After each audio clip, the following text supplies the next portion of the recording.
ਫੜੋ ਸਹੀ ਇੱਕ ਵਾਰੀ ਫੜੇ ਨਾ ਫੜੇ ਵਾਪਸ ਹੋ ਜਾਣਗੇ ਸਾਡਾ ਹੁਣ ਯਾਮ ਹੁਣ ਕੋਈ ਤੇ ਕਰਨੀ ਨਾ ਹੈ ਬਿਲਕੁਲ ਚਲੋ ਕੋਲ ਆਏ ਨੇ ਇਤਨਾ ਤੇ ਦਾਵੇ ਨਾਲ ਵੀ ਖੋਲ ਲੈਣੇ ਨਾ ਜੀ ਠੀਕ ਹੈ 31 ਲੱਖ 75,000 ਰੁਪਏ ਦੀ ਗੱਡੀ ਦੇਖ ਲਓ 29 ਲੱਖ ਰੁਪਏ ਦੋ ਜੀ ਆਜੋ ਕੋਈ ਗੱਲ ਨਹੀਂ 29 ਲੱਖ ਰੁਪਇਆ 29 ਲੱਖ ਰੁਪਇਆ ਜੀ 16 ਮਾਡਲ ਦੀ ਐਕਸਲ ਲਾਈ ਜੇ ਛੱਤ ਪਹਿਲਾਂ ਡਿੱਕੀ ਬੋਨਟ ਗਾਰੰਟੀ ਦੇ ਨਾਲ ਮਾਲਕਾਂ ਦੇ ਜਾਨੀਆਂ ਜੇ ਪੂਰੇ 3 ਲੱਖ ਰੁਪਏ ਵੈਰੀ ਗੁੱਡ ਜਿੰਦਾਬਾਦ ਸਾਡੇ 32 ਲੱਗੇ ਜਿਹੜੇ ਆਏ ਆਟੋ ਲੈ ਸਾਡੇ 32 ਦਾ ਲੱਗਾ ਸਾਡੀ ਫਿਰ ਕੀ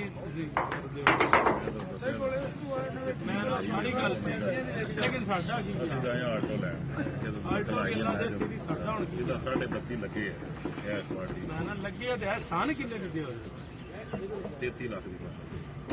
ਛੋਟੀ ਡਿਮਾਂਡ ਕਰਨੀ 33 ਮੈਂ ਤਾਂ ਸਾਡਾ ਵੀ ਯਾਦ ਕਰਨ ਦੇ ਸਾਡਾ ਵੀ ਸਾਡੇ 32 ਲੱਗੇ ਕਿ ਯਸ ਨੂੰ ਦੱਸ ਛੜੋ ਇਸ ਤੋਂ ਘੱਟ ਨਹੀਂ ਦੇਣੀ ਮੈਂ ਹੁਣ ਸਮਝ ਹੋਈ ਠੀਕ ਨਹੀਂ ਫਿਰ ਅਸੀਂ ਉਹ ਆਈ 33 ਲੱਖ 33 ਤੇ ਵੀ 10 20 ਦੀ ਕੋਈ ਨਹੀਂ ਮੌਲਵੀ ਮਾਡਲ ਕਿਹੜਾ ਹੈ 16 ਮਾਡਲ ਐਕਸਲ ਲਾਈ ਹੈ ਅੱਛਾ ਛੱਤ ਪਹਿਲਾਂ ਡਿੱਕੀ ਬੋਨਟ ਜਾਨੀਆਂ ਨੇ ਗਵਿੰਦਾ ਟੋਪੀ ਲਵਾ ਇਹਨਾਂ ਨੇ ਐਕਸਲ ਆਈ ਹੈ 16 ਮਾਡਲ ਪੈਸੇ ਭਾਈ ਯਾਰ ਕਿੰਨੇ ਆਦੇ ਨੇ 33 ਲੱਖ ਰੁਪਇਆ 33 ਲੱਖ ਰੁਪਇਆ 16 ਮਾਡਲ GLI ਦਾ ਰੇਟ ਉਹ ਕਹਿੰਦੇ ਨੇ ਬਾਹਰ ਸਾਡੇ 32 ਦੇਣੀ ਹੈ ਲੇਕਿਨ ਤੁਹਾਨੂੰ 33 ਦੀ ਦੇਣੀ ਹੈ ਲਾਓ ਭਾਈ ਯਾਰ ਉਹਨੂੰ ਜਿਹੜਾ ਨਾ 29.5 ਲੱਖ ਲਾਓ ਪੂਰਾ 3 ਲਾ ਛੜਿਆ ਯਾਰ ਹਾਂਜੀ ਇਹ ਟੋਪੀ ਲਵਾਓ ਵੇ ਟੋਪੀ ਲਵਾਓ ਬਾਕੀ ਵਾਹ ਲੱਗੇ ਇਹ ਨਾ ਕਿ ਰਾਜਮ ਸਵਰ ਕੋ ਗਿਆ ਮੇਰਾ ਸਭ ਕੋਈ ਅਸੀਂ ਪੈਸੇ ਪਕੜੇ ਕੋ ਤੁਹਾਡਾ ਕੋਈ ਲਵੇ ਨਾ ਲਵੇ ਪੂਰੇ 31 ਲੱਖ ਦੀ ਮਿਲ ਵੈਰੀ ਗੁੱਡ ਚਲੋ ਜੀ ਸਾਡੇ 32 ਦਾ ਲੱਗੇ ਉਸ ਤੋਂ ਉੱਪਰ ਹੀ ਦਿਆ ਲੱਗੇ ਔਰ ਇਸ ਚੀਜ਼ ਦੀ ਕਸਮ ਹੈ ਕਿ ਸਾਡੇ 32 ਦਾ ਲੱਗੇ ਸਵਾ 31 ਦੀ ਦੱਸਿਆ ਸਾਡੇ 32 ਸਾਢੇ 31 ਦੀ ਦੇ ਦਿਓ ਭਾਈਜਾਨ ਨਾ ਮਾਰ ਸਾਡੇ 32 ਲੱਗੇ ਇਸ ਤੋਂ ਉੱਪਰ ਕੱਲਾ ਆਲਟੋ ਕੋ ਤੁਹਾਨੂੰ ਕੱਢ ਦਿਓ ਆਲਟੋ ਆਪ ਤੇ ਖੋਲੋ ਨਾ ਆਪ ਖੁੱਲੇ ਹੈ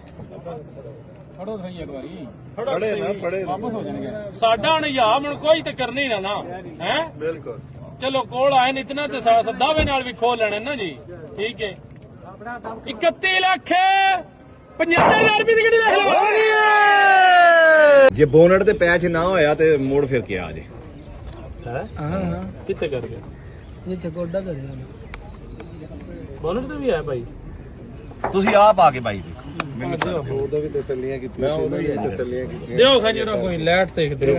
ਲਾਈਟ ਤੋਂ ਬਗੈਰ ਨਹੀਂ ਦਿਸਦਾ ਪਿਆ ਵੇਖੋ ਲਾਈਟ ਤੋਂ ਬਗੈਰ ਤੁਹਾਨੂੰ ਦਿਸਦਾ ਨਾ ਮੈਨੂੰ ਨਹੀਂ ਦਿਸਦਾ ਤੁਸੀਂ ਜਵਾਨ ਹੋ ਮੈਂ ਬੁੱਢਾ ਬੰਦਾ